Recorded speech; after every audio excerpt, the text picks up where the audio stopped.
As-tu déjà remarqué que la personne qui te montre le plus d'amour est souvent celle qui semble t'ignorer? Cela semble contradictoire, non? Mais et si je te disais que cet apparent désintérêt cache une des formes les plus profondes d'amour que nous puissions expérimenter? Dans le tumulte des relations modernes, où la messagerie instantanée et la validation constante sont devenues la norme, il existe une sagesse ancienne qui nous invite à regarder au-delà des apparences. Le stoïcisme nous enseigne que le véritable amour ne réside pas dans la dépendance émotionnelle, mais dans la liberté. Dans cette vidéo, je vais te révéler pourquoi cette personne qui ne répond pas immédiatement à tes messages ou qui ne demande pas constamment ton attention peut être celle qui t'aime réellement, de la manière la plus mature et profonde. Prépare-toi à remettre en question tout ce que tu pensais savoir sur l'amour et les relations.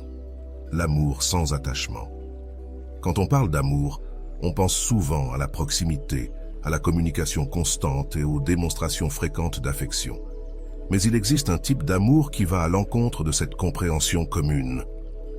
C'est l'amour sans attachement, un concept fondamental dans le stoïcisme et étonnamment, dans la construction de relations plus saines et durables.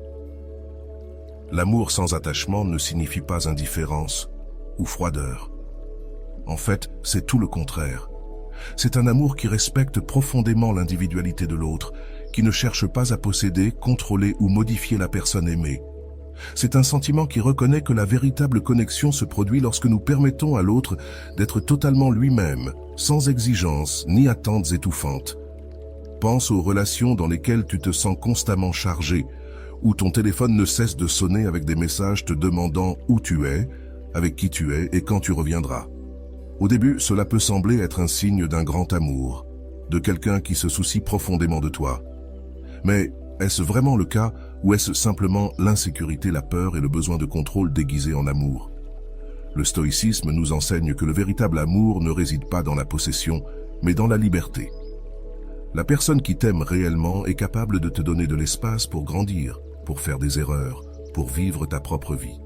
Elle comprend que tu n'es pas une extension d'elle, mais un être unique avec tes propres besoins, désirs et chemins. Cette façon d'aimer peut se manifester comme une apparente indifférence ou comme de l'ignorance. Pourtant, il ne s'agit pas d'une négligence, mais d'une confiance profonde. C'est comme dire « Je t'aime suffisamment pour ne pas t'étouffer avec ma présence constante.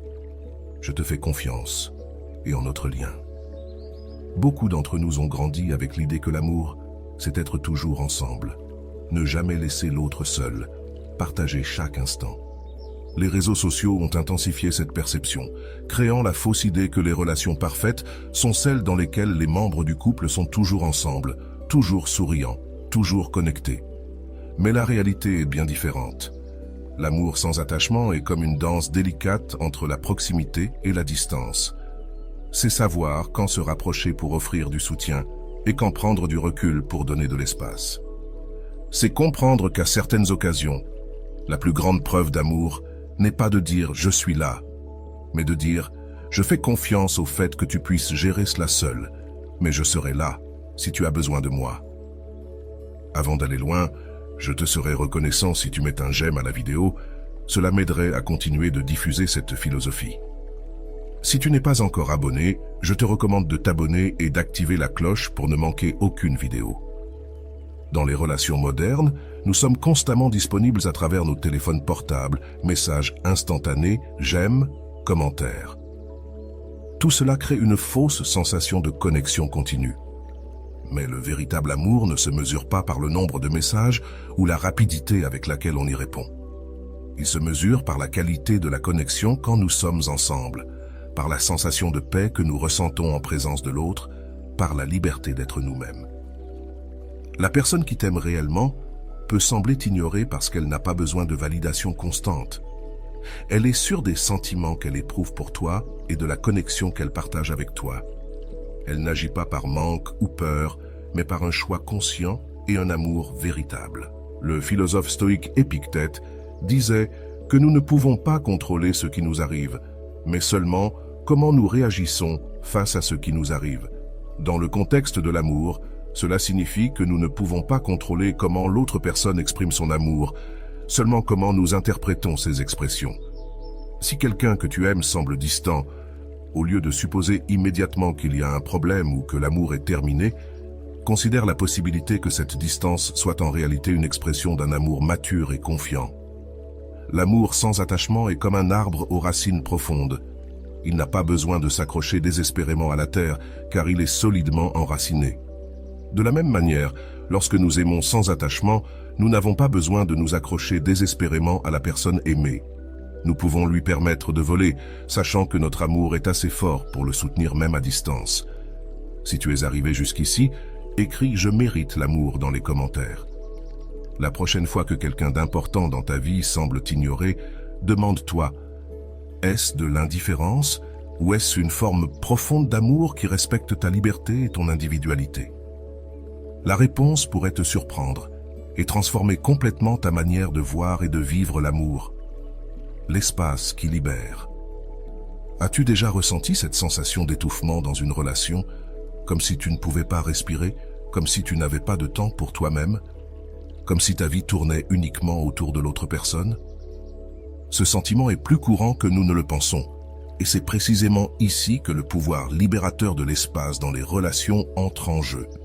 Quand quelqu'un te donne de l'espace, cela peut sembler qu'il t'ignore ou qu'il ne se soucie pas de toi. Nous pensons immédiatement, si elle m'aimait vraiment, elle serait là tout le temps. Mais le véritable amour ne consiste pas à être collés l'un à l'autre 24 heures sur 24. Pense aux plantes. Elles ont besoin d'espace pour grandir. Si tu plantes deux jeunes pousses trop près l'une de l'autre, l'une finira par étouffer l'autre. Avec nous, c'est pareil.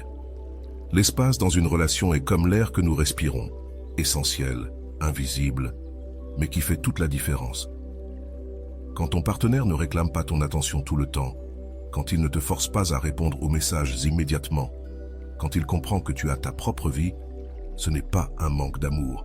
Au contraire, c'est un amour tellement sûr qu'il n'a pas besoin de confirmation constante.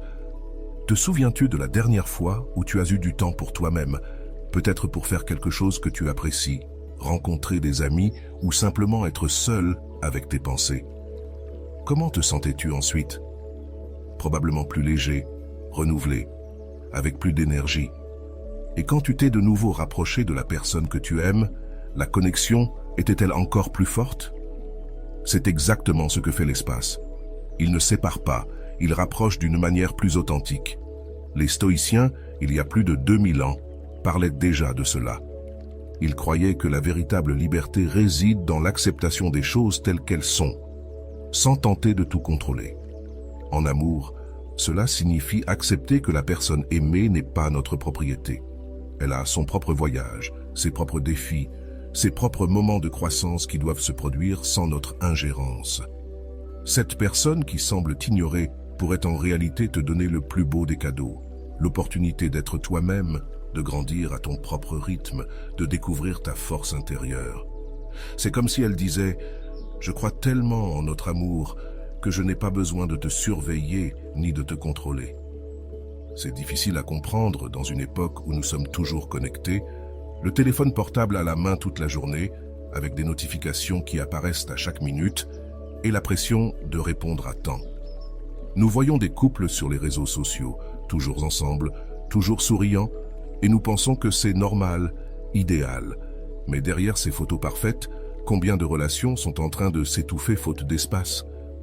Une personne m'a dit un jour qu'elle était terrifiée à l'idée que son petit ami sorte avec des amis.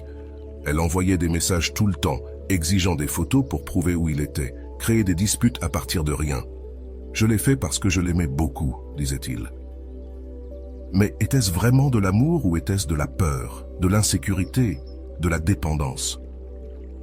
Après beaucoup de travail personnel, il comprit que l'amour, c'est aussi savoir laisser partir, faire confiance, accorder de la liberté. Et tu sais ce qui s'est passé? Sa relation s'est améliorée de manière drastique. Il commença à revenir des réunions entre amis plus heureux, plus disposés à être avec elle, partageant les nouvelles avec enthousiasme. L'espace ne les éloigna pas, au contraire, il les rapprocha. Il y a une très belle phrase qui dit « Si tu aimes quelqu'un, laisse-le partir. S'il revient, il est à toi. S'il ne revient jamais, il ne l'a jamais été. » Cela peut sembler un cliché, mais cela contient une vérité profonde. Le véritable amour ne lie pas, il libère. Il ne diminue pas, il fait grandir. Il ne t'étouffe pas, il te donne de l'air pour respirer. L'espace nous donne aussi l'opportunité de ressentir le manque. Et le désir est un sentiment puissant qui ravive la flamme de l'amour. Lorsque nous sommes constamment avec quelqu'un, nous pouvons commencer à prendre cette personne pour acquise, à ne plus remarquer les petites choses qui nous ont fait tomber amoureux. L'espace nous permet de regarder de loin et de redécouvrir la valeur de ce que nous avons. C'est comme ce dicton. La distance est à l'amour ce que le vent est au feu. Il éteint ce qui est petit et alimente ce qui est grand. Un amour fragile, basé uniquement sur la dépendance et le besoin, peut ne pas survivre à l'espace. Mais un amour véritable et profond, basé sur le respect et l'admiration, ne fait que se renforcer. Ainsi, la prochaine fois que tu te sens ignoré par la personne que tu aimes, essaie de voir les choses différemment. Demande-toi, n'est-ce pas que cette personne fait confiance à notre amour au point de savoir qu'elle n'a pas besoin de confirmation constante? N'est-ce pas qu'elle me donne le précieux cadeau de l'espace pour que je puisse m'épanouir en tant qu'individu? Parce qu'à la fin de la journée, deux individus complets et indépendants construisent une relation bien plus forte que deux personnes incomplètes qui s'accrochent l'une à l'autre par peur de la solitude. L'espace qui semble nous éloigner est précisément ce qui nous libère pour aimer véritablement. Le silence qui renforce. Nous vivons dans un monde bruyant. Des notifications qui apparaissent à chaque minute. Des conversations qui se déroulent dans plusieurs groupes à la fois. La pression d'être toujours disponible, toujours en train de répondre, toujours connecté. En plein milieu de ce bruit, le silence est devenu presque un péché. Lorsque quelqu'un tarde à répondre à un message, nous pensons immédiatement « tu m'ignores ». Mais et si ce silence était en réalité l'une des plus grandes preuves d'amour? Le silence dans les relations a un pouvoir que peu de gens comprennent. Je ne parle pas de ce silence froid utilisé comme punition après une dispute. Je parle du silence respectueux, de l'espace entre les mots, de la pause qui permet à chacun d'écouter ses propres pensées et sentiments. La personne qui t'aime comprend profondément qu'il n'est pas nécessaire de tout dire. Elle sait quand parler, mais aussi quand se taire. Elle comprend qu'il y a des voyages qu'il faut faire seul, qu'il y a des pensées qui mûrissent dans le silence, qu'il y a des douleurs que seul le temps peut guérir. Pense à une conversation difficile que tu as eue, peut-être sur un problème au travail, une décision complexe ou un moment de tristesse. Qui t'a le plus aidé? La personne qui parlait sans cesse, donnant 1000 conseils et solutions, ou celle qui était simplement là, à t'écouter, respectant ton processus, offrant le réconfort de comprendre le silence? Les stoïciens accordaient une grande valeur à la pratique du silence. Pour eux, trop parler était souvent un signe d'anxiété, de besoin de combler les vides, de peur d'affronter ce qui compte vraiment. Sénèque, l'un des grands philosophes stoïciens, disait « On ne confie un secret à un bavard, mais on confie tout à celui qui sait se taire. » Dans l'amour, le silence peut être une forme puissante de confiance.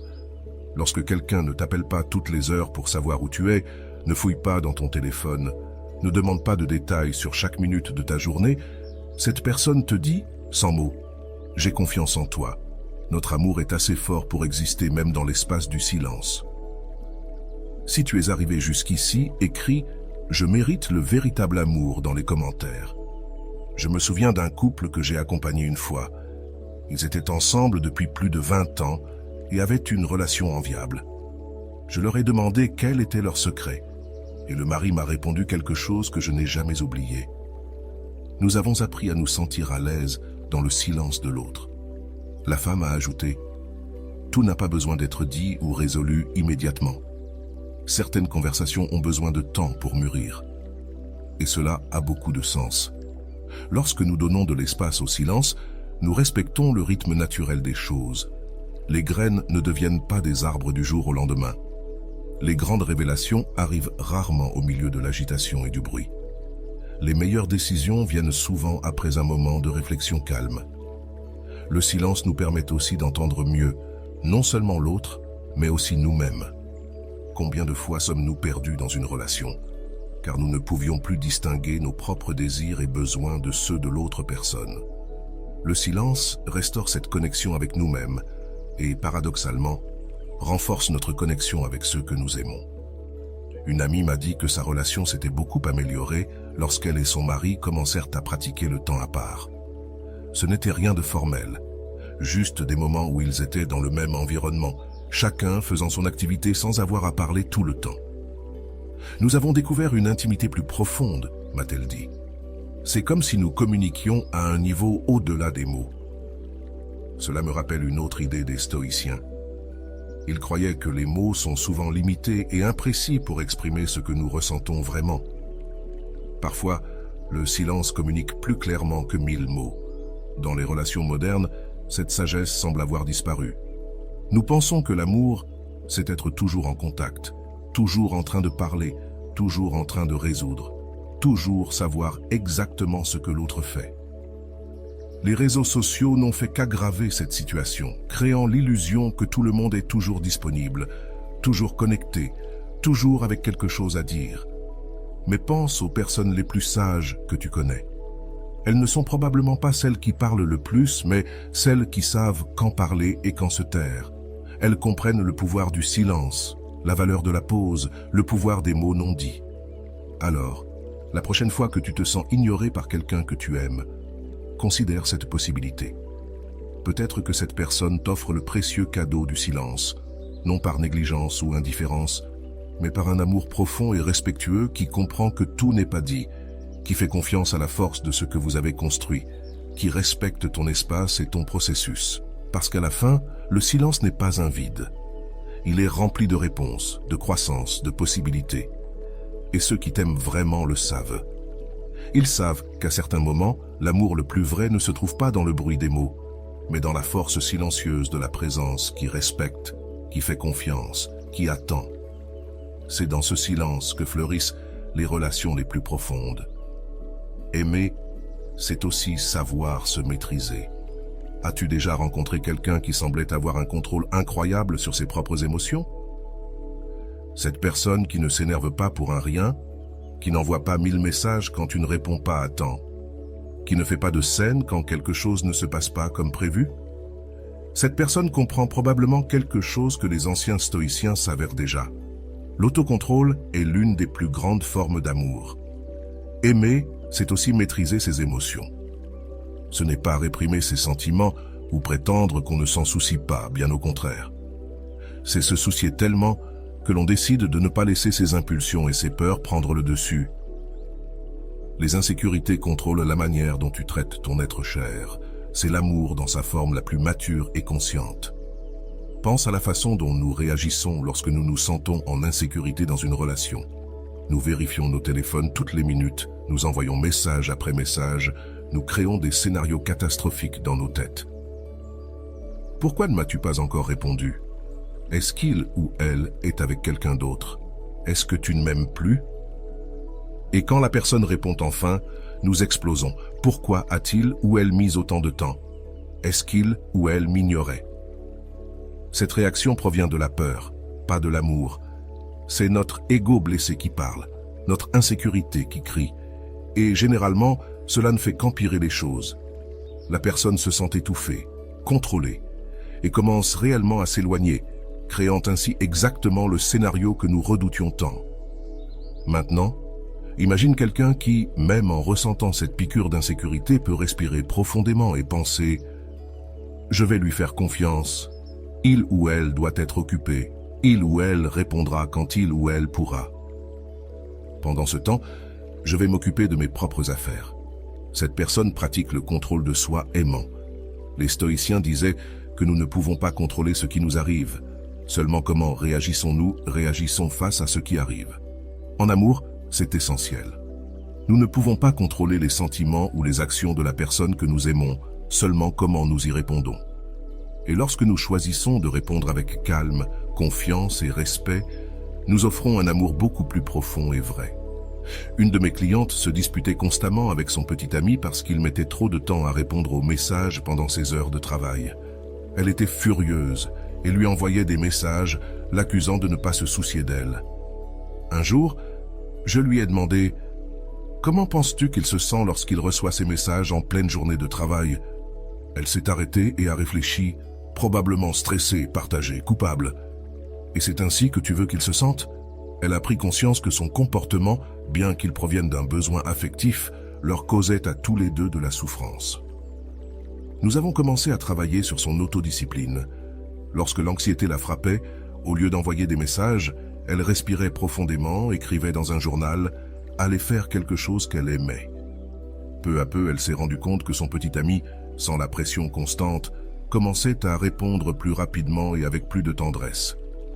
L'espace qu'elle lui a donné, grâce à son autodiscipline, a renforcé la relation au lieu de la fragiliser.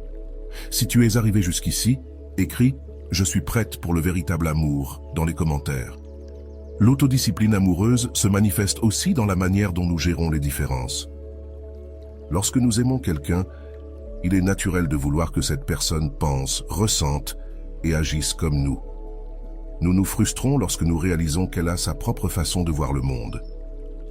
La personne avec autodiscipline comprend que l'amour n'est pas vouloir un miroir, mais accepter et valoriser les différences. Je me souviens d'un couple où elle était extrêmement organisée et lui, plus détendu.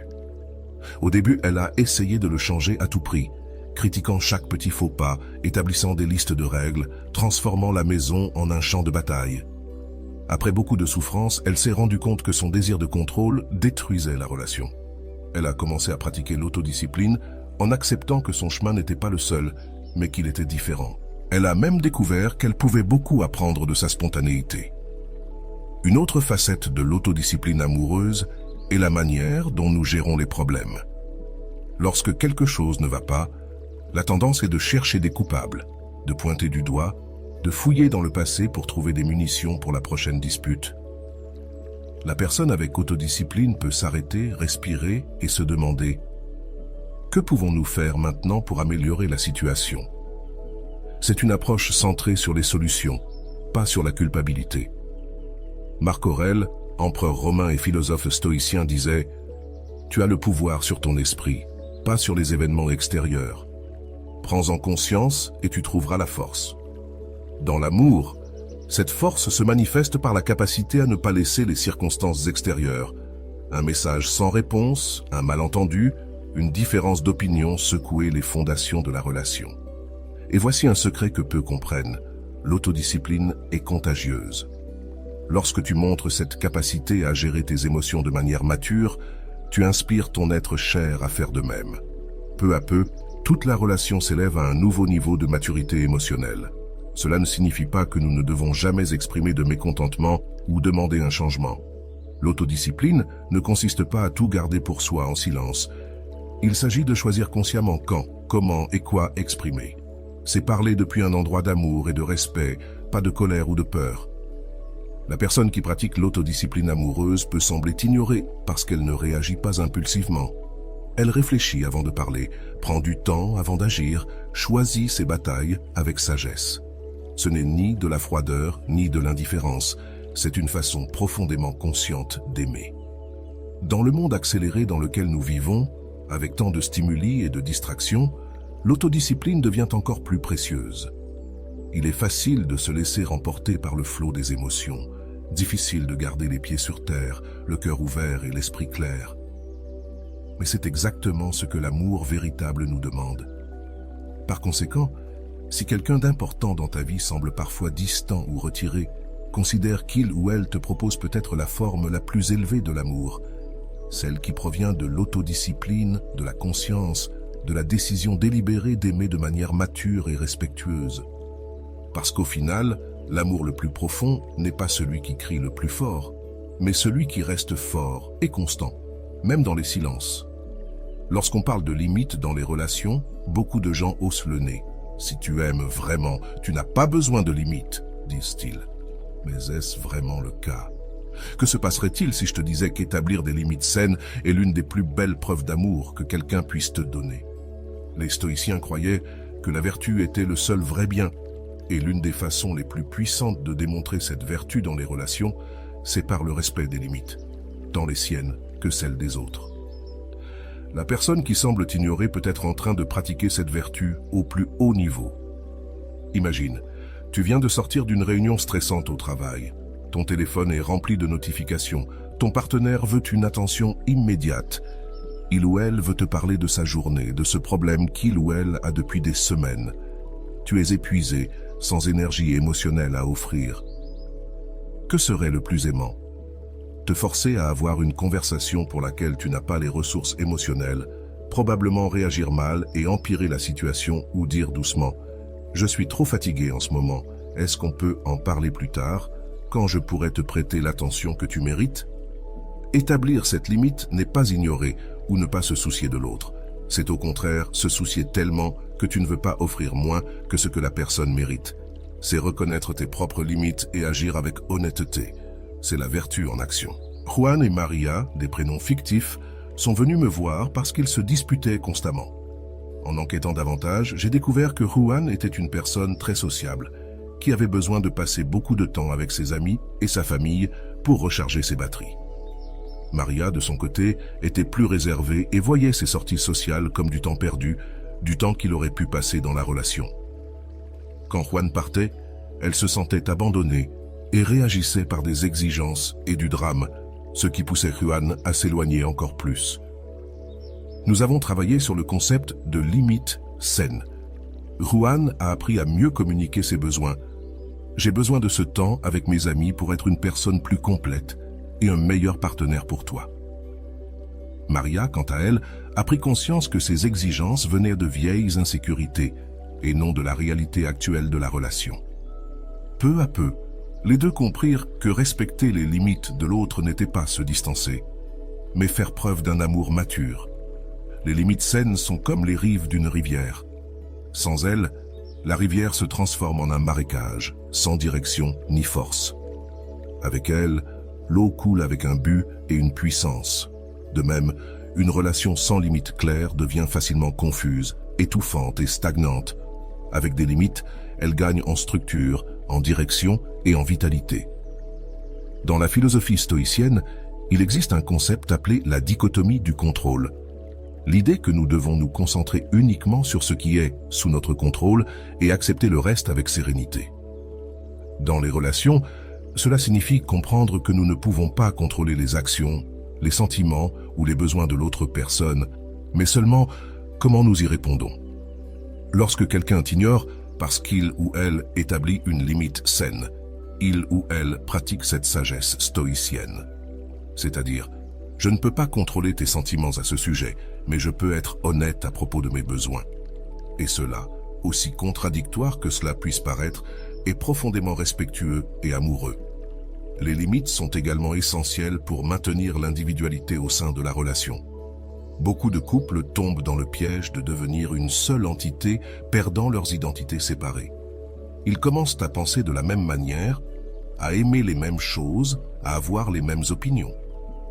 Cela peut paraître romantique au début, mais cela devient vite étouffant. La personne qui établit des limites claires ne se protège pas seulement elle-même, mais aussi la relation elle-même.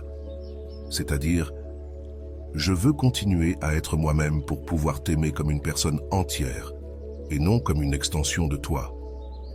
C'est un cadeau précieux que peu de gens comprennent. Une cliente m'a dit que sa relation précédente avait été parfaite.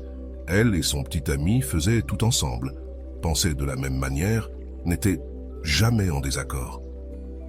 Lorsque ça a fini, soudainement, elle était dévastée et confuse. Avec le temps, elle a réalisé que cette perfection était en réalité une façade. Ils avaient réprimé leurs véritables besoins et désirs pour maintenir la paix, jusqu'à ce que cela ne soit plus possible. Dans sa nouvelle relation, elle a appris à valoriser les différences et à respecter les limites, tant les siennes que celles de son partenaire. C'est moins parfait, mais bien plus réel et profond. Elle m'a dit qu'une autre forme de vertu dans les limites était de savoir quand ne pas intervenir. La personne qui t'aime profondément sait quand faire un pas en arrière et te laisser faire face à tes propres défis, non pas par manque d'attention, mais parce qu'elle comprend que certaines leçons doivent être apprises seules. Certains voyages sont individuels. Imagine un père regardant son enfant apprendre à faire du vélo. Il serait plus facile et plus sûr de ne jamais lâcher le vélo pour garder un contrôle total, mais le véritable amour paternel réside précisément dans le fait de lâcher prise, de donner de l'espace pour que l'enfant tombe, se relève et découvre sa propre force. Dans les relations adultes, le principe est le même. Les limites nous aident aussi à maintenir le respect mutuel. Lorsque nous permettons à quelqu'un de dépasser nos limites de manière répétée, nous commençons inconsciemment à perdre le respect pour cette personne. Et lorsque nous perdons le respect, l'amour ne reste pas derrière. La personne qui établit et maintient des limites claires cultive en réalité le terrain où le respect et l'amour peuvent continuer à croître. Dans le monde actuel, avec tant de pression pour être constamment disponible, établir des limites est devenu encore plus important et encore plus difficile. Mais les stoïciens nous rappellent que la vertu est rarement la voie facile, c'est la voie juste, même lorsqu'elle est difficile. Alors, la prochaine fois que tu te sentiras ignoré par quelqu'un d'important dans ta vie, considère la possibilité que cette personne soit en train de pratiquer la vertu des limites saines. Elle pourrait protéger non seulement sa propre intégrité, mais aussi la qualité et la longévité de votre relation. Et cela, loin d'être de l'indifférence, est l'une des formes les plus profondes et matures d'aimer. Le détachement qui unit, cela semble contradictoire, non? Comment quelque chose qui signifie lâcher prise peut-il vraiment unir les gens? Mais c'est exactement ce qui se passe lorsque nous pratiquons un détachement sain dans les relations. Les stoïciens, il y a plus de 2000 ans, avaient déjà compris cette vérité profondément que beaucoup d'entre nous ont encore du mal à accepter. Le détachement ne signifie pas l'absence d'amour ou d'engagement, c'est tout le contraire. C'est aimer si profondément et fermement que tu n'aies pas besoin de t'accrocher, de contrôler ou d'étouffer la personne aimée. C'est avoir confiance en le lien que vous avez construit, même lorsqu'il y a de la distance, du silence ou des désaccords. Lorsque nous sommes trop attachés à une relation, nous créons une série d'attentes rigides sur la manière dont l'autre doit agir, parler, montrer de l'amour. Si tu m'aimais vraiment, tu m'enverrais un message de bonjour tous les jours. Si tu tenais vraiment à moi, tu annulerais tes plans avec tes amis pour être avec moi quand je suis triste. Si tu étais engagé dans notre relation, tu penserais exactement comme moi sur notre avenir. Ces attentes sont comme des chaînes invisibles qui étouffent la relation. La personne se sent piégée, observée, incapable d'être authentique. Et paradoxalement, plus nous essayons de nous accrocher, plus la personne a tendance à vouloir s'échapper. Le détachement amoureux est comme ouvrir les mains qui tiennent un oiseau. Si tu le serres trop fort, tu lui fais mal. Si tu ouvres complètement tes mains, il s'envole. Mais si tu gardes les mains ouvertes, en offrant un soutien sans les retenir, l'oiseau peut choisir de rester, non pas par obligation, mais de son propre gré. Louisa est venue me chercher, dévastée parce que son petit ami Pedro lui avait demandé une pause dans leur relation. « Il ne m'aime plus », a-t-elle dit entre des larmes. En enquêtant plus profondément, j'ai découvert que Louisa contrôlait tous les aspects de la vie de Pedro. Avec qui il pouvait passer du temps, ce qu'il devait porter, comment il devait dépenser son argent. « Je fais ça parce que je tiens à lui », a-t-elle justifié. Mais était-ce vraiment le cas? Nous avons travaillé sur le concept de détachement amoureux. Elle a commencé à réaliser que son comportement ne venait pas de l'amour, mais de la peur de le perdre. C'était son propre sentiment de ne pas être assez bien qui l'avait poussé à essayer de contrôler Pedro, comme si cela garantissait qu'il ne trouverait personne de mieux. À mesure qu'elle se libérait de ses peurs et apprenait à aimer avec les mains ouvertes, quelque chose d'étonnant se produisit. Pedro commença à se rapprocher à nouveau, cette fois par choix et non sous pression. Les stoïciens enseignaient que la souffrance ne vient pas des choses en elles-mêmes, mais de notre opinion sur elles. Dans le contexte des relations, cela signifie que nous souffrons non pas parce que la personne n'a pas répondu immédiatement à notre message ou parce qu'elle a besoin de temps seul, mais à cause du sens que nous donnons à ses comportements. « Tu m'ignores », c'est une interprétation. « Ne t'inquiète pas pour moi, c'est une autre. » Mais il y a beaucoup d'autres possibilités plus aimantes. Il est occupé, il a besoin d'espace pour traiter quelque chose. Il a son propre rythme de communication. Le détachement nous apprend à ne pas nous accrocher à ces interprétations négatives. Il nous permet de voir la situation de manière plus claire et compatissante. C'est comme si nous nous débarrassions d'un poids, non seulement pour nous-mêmes, mais aussi pour notre bien-aimé, le poids des attentes étouffantes. Une manière pratique de cultiver le détachement amoureux est à travers ce que les stoïciens appelaient la contemplation de la séparation. En te rappelant régulièrement qu'il est nécessaire de donner de l'espace pour que chacun puisse grandir de manière autonome. Rien dans cette vie n'est permanent ni garanti. Cela peut sembler pessimiste, mais c'est incroyablement libérateur lorsque nous embrassons l'impermanence. Chaque moment passé avec notre être cher devient un cadeau précieux et non un droit acquis. Carlos m'a raconté que son mariage s'est transformé complètement après qu'il ait failli perdre sa femme dans un accident. Avant, nous nous disputions pour n'importe quelle petite chose, le couvercle des toilettes, la façon de charger la machine à laver. Après l'accident, nous avons réalisé à quel point tout cela était insignifiant et futile. Aujourd'hui, nous profitons de chaque jour passé ensemble comme d'un cadeau inattendu. C'est là la sagesse du détachement. Ne pas moins apprécier, mais apprécier plus profondément, précisément parce que l'on sait que rien n'est garanti. Le détachement nous aide aussi à aimer la personne réelle et non notre version idéalisée d'elle. Quand nous sommes trop attachés, nous aimons souvent l'image que nous avons créée de la personne et non l'être humain complexe et imparfait qui est devant nous. Nous sommes déçus lorsque la réalité ne correspond pas à notre fantasme. Le détachement nous permet de voir et d'accepter l'autre tel qu'il est réellement, avec toutes ses nuances et ses contradictions. Un client m'a dit un jour qu'il s'était rendu compte qu'il n'aimait pas son mari, mais la version de lui qu'il avait créée dans sa tête, l'homme qu'il pensait qu'il devrait être.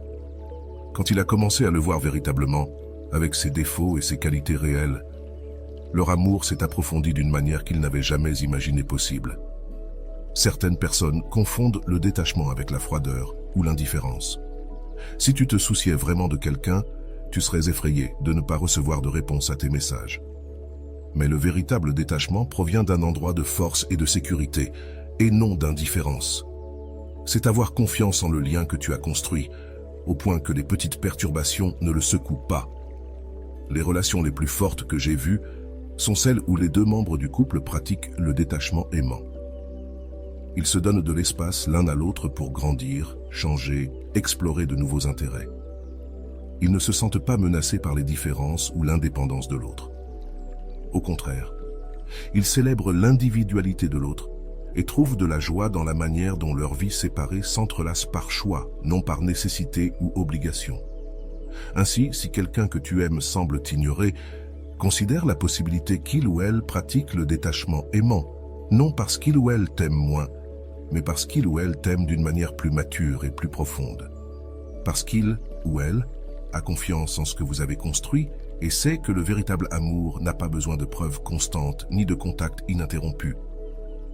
Comme l'a dit le philosophe stoïcien Épictète, celui qui aime ce qui lui appartient comme si cela n'était que prêté, c'est lui seul qui aime vraiment. Le détachement nous enseigne à aimer non pas comme quelqu'un qui possède, mais comme quelqu'un qui apprécie librement, pleinement, sans chaînes invisibles. Et ironiquement, c'est cet amour libre qui unit les gens de manière plus profonde. La présence en absence. As-tu remarqué parfois comment nous ressentons la présence de quelqu'un avec plus de précision quand cette personne n'est pas physiquement présente avec nous? Comment l'absence peut paradoxalement renforcer la présence? Ce phénomène étrange nous révèle quelque chose de profond sur l'amour véritable. Il transcende l'espace et le temps, créant une présence qui persiste même en l'absence physique. Les stoïciens comprenaient que notre esprit a le pouvoir de rapprocher ce qui est éloigné. Lorsque nous aimons véritablement quelqu'un, cette personne n'est jamais complètement absente de nous. Tes valeurs, tes paroles, ta manière de voir le monde, tout cela reste vivant en nous, guidant nos choix, influençant nos pensées, réchauffant nos cœurs. Pense à quelqu'un que tu aimes profondément. Maintenant, imagine que cette personne est loin de toi. Même sans contact direct, tu peux presque entendre ce qu'elle dirait dans certaines situations. Tu sens la connexion entre vous. Tu peux porter cette personne en toi. C'est cela la présence en l'absence, une des formes d'amour les plus puissantes et durables. La personne qui semble t'ignorer peut t'offrir l'opportunité de vivre cette dimension plus profonde de l'amour, celle qui va au-delà des messages constants, des appels quotidiens et de la présence physique ininterrompue. L'amour qui reste fort même lorsqu'il y a de la distance, même lorsqu'il y a du silence.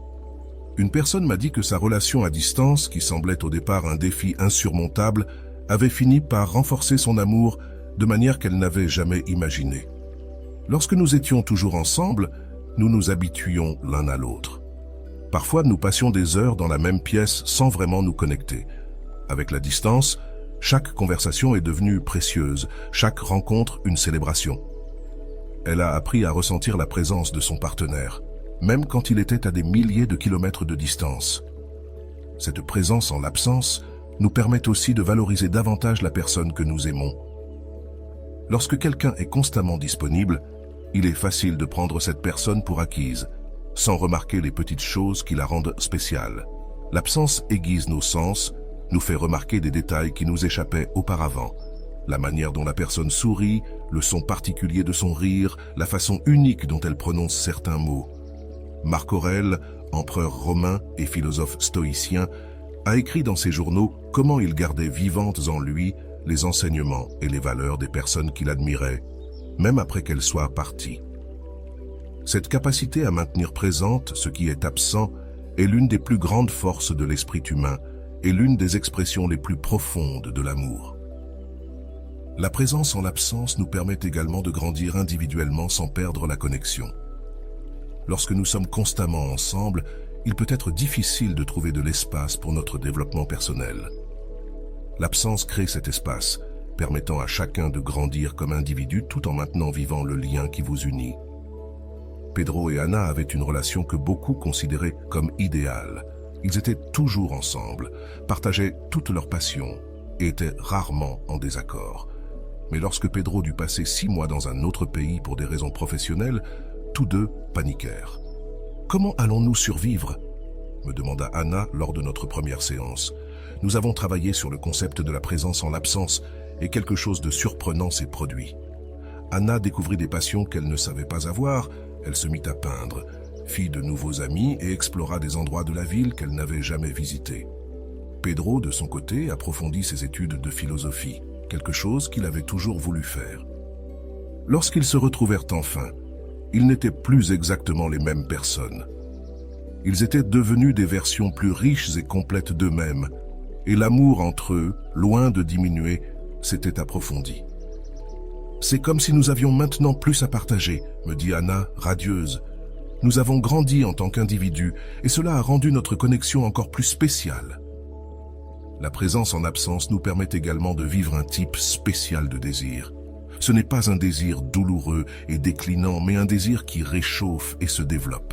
C'est un désir qui ne provient pas du vide ou du manque, mais de la plénitude de ce qui a été vécu et de la certitude de ce qui sera encore. C'est comme un bon vin qui devient plus riche avec le temps, gagnant des couches de saveur et de profondeur. Cette qualité de l'amour nous rappelle une autre importante leçon stoïcienne, la distinction entre plaisir et joie. Le plaisir est momentané, il dépend des circonstances extérieures, il va et vient. La joie est plus profonde, elle vient de l'intérieur et reste même lorsque les circonstances changent. L'amour basé uniquement sur la présence physique, sur les messages constants et sur le contact ininterrompu, est comme un plaisir qui dépend des conditions extérieures. L'amour qui crée de la présence dans l'absence est comme la joie qui reste forte, même lorsque les conditions changent. De nombreux couples découvrent, à leur grande surprise, que la qualité du temps passé ensemble s'améliore considérablement après des périodes de séparation. C'est comme si l'absence nettoyait la lentille à travers laquelle nous voyons l'autre, éliminant la brume de la routine et de l'habitude, nous permettant de voir avec une clarté renouvelée ce qui rend cette personne spéciale et unique. Une amie m'a dit que son mariage de 20 ans a pris une nouvelle vie lorsqu'elle et son mari ont commencé à se donner des vacances l'un de l'autre, non pas à cause de problèmes ou de crises, mais comme une pratique intentionnelle de créer de l'espace. Maintenant, lorsqu'ils se retrouvent, c'est presque comme les premières rencontres. Il y a une curiosité renouvelée, une attention qu'ils avaient perdue dans la vie quotidienne. La présence dans l'absence nous aide aussi à affronter une des plus grandes vérités de la vie. Rien n'est permanent. À un moment donné, nous ferons tous face à des séparations, certaines temporaires, d'autres permanentes. La capacité de garder vivante la présence de ce que nous aimons, même en l'absence physique, est peut-être l'une des compétences les plus importantes que nous puissions développer. Alors, la prochaine fois que quelqu'un que tu aimes semble distant ou t'ignore, considère la possibilité qu'il ou elle te donne en réalité l'un des cadeaux les plus précieux, l'opportunité d'expérimenter une dimension plus profonde de l'amour. Une dimension qui va au-delà de la présence physique constante, qui transcende la communication incessante et crée un type spécial d'intimité qui ne fleurit que dans l'espace entre vous. Parce que dans l'amour véritable, l'absence n'est pas un vide à craindre, mais un espace sacré où l'on peut sentir la présence la plus profonde. Comme l'a dit le poète Khalil Gibran, « Laisse de l'espace dans ton unité et que les vents du ciel dansent entre vous. » C'est dans cette danse entre la présence et l'absence que se cultivent beaucoup des amours les plus profonds et durables. Au fond de nos cœurs, ce que nous voulons vraiment tous, c'est être aimés pour ce que nous sommes, pas pour ce que les autres attendent que nous soyons. Nous voulons avoir la liberté d'être authentiques, de changer, de grandir et de continuer à être acceptés et aimés. Et peut-être que c'est l'expression la plus profonde de l'amour, celle qui libère plutôt que celle qui enchaîne. Les stoïciens croyaient que la liberté intérieure était le plus grand trésor que l'on puisse posséder. Pour eux, être véritablement libre signifiait vivre selon sa propre nature, sans être esclave des désirs externes ou des opinions des autres. Dans le contexte des relations, cette sagesse prend un sens particulier. Le véritable amour est celui qui nous libère pour être ce que nous sommes vraiment. Pense à combien de relations fonctionnent avec des règles tacites, des attentes rigides, des rôles prédéfinis. Un bon partenaire doit agir de telle manière, un bon partenaire ne ferait jamais cela.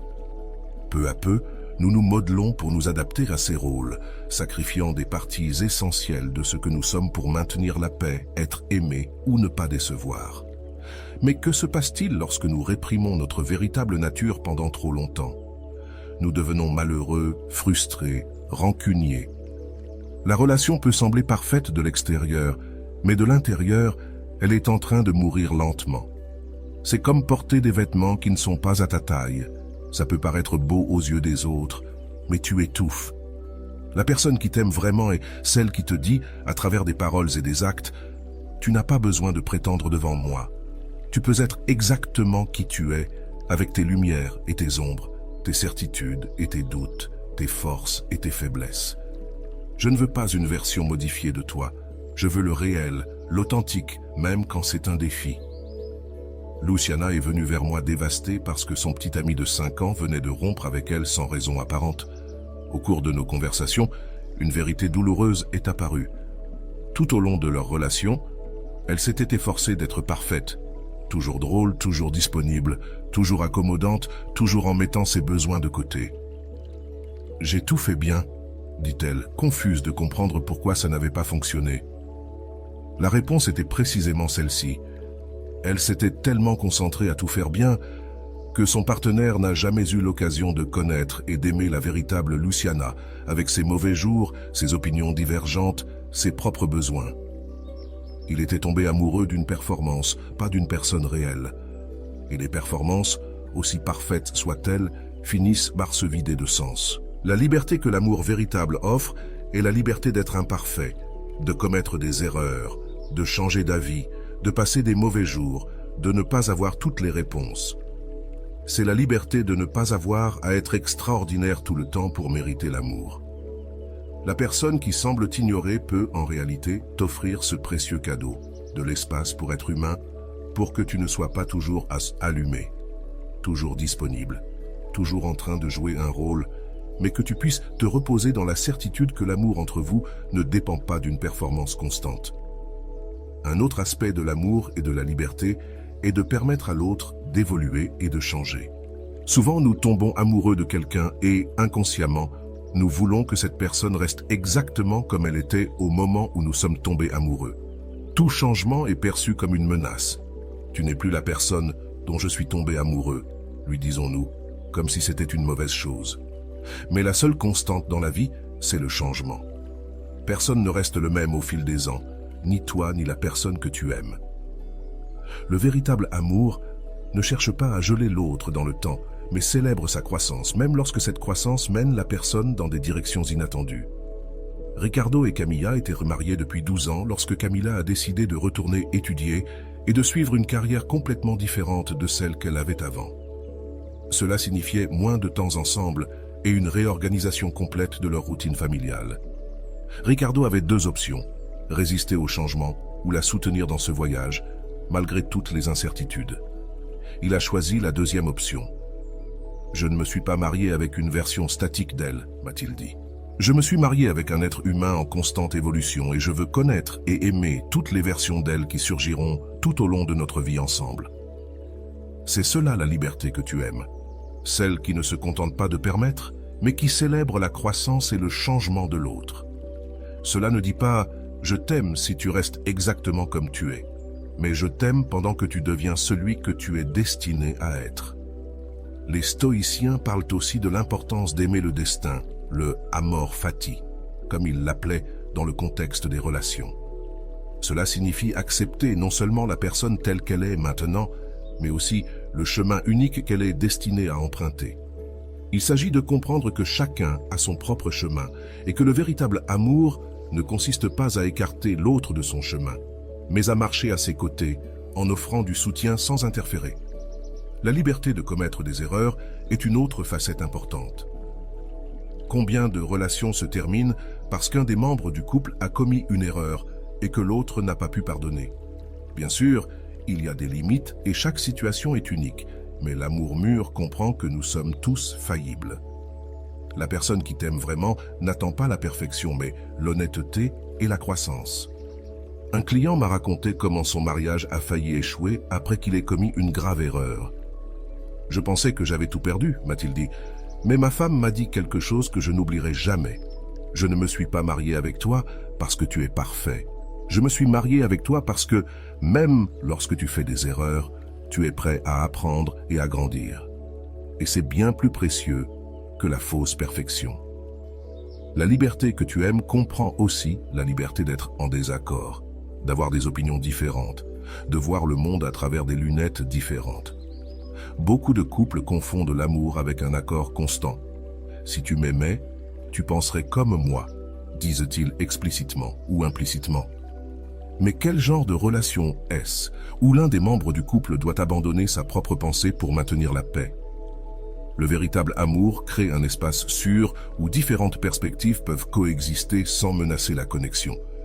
C'est comme une conversation enrichissante qui continue au fil des années, où les deux membres du couple grandissent et élargissent leurs horizons, précisément en étant exposés à différents points de vue. Enfin, la liberté que tu aimes inclut la liberté de partir si nécessaire. Cela peut sembler contradictoire, mais réfléchis-y. Si tu es dans une relation uniquement parce que tu te sens piégé, obligé, sans autre option, quel genre d'amour est-ce? Le véritable amour dit « Je suis ici par choix, pas par obligation. Et je te respecte tellement que si un jour notre relation n'est plus ce dont tu as besoin, j'aurai le courage de te laisser partir. » C'est cette sécurité dans la liberté qui, paradoxalement, crée les liens les plus forts. Lorsque nous savons que nous sommes ensemble par choix, pas par peur, dépendance ou obligation, l'amour fleurit d'une manière qu'aucune relation fondée sur le contrôle ne pourrait le faire. Donc, la prochaine fois que tu te sens ignoré par quelqu'un que tu aimes, considère la possibilité que, en réalité, cette personne te fasse le plus beau cadeau qui soit. La liberté d'être vraiment toi, de grandir à ton propre rythme, de suivre ton chemin unique. Parce qu'au final, l'amour le plus profond n'est pas celui qui unit, mais celui qui libère et reste fort précisément à cause de cette liberté. Et voilà, j'espère que vous avez trouvé beaucoup de valeur dans cette vidéo. Merci d'être resté jusqu'à la fin de cette vidéo. J'adore quand vous faites ça. Si vous voulez une autre vidéo sur ce sujet, écrivez en commentaire « J'en veux encore plus ». J'espère vous revoir dans une autre vidéo. Prends soin de toi et à bientôt.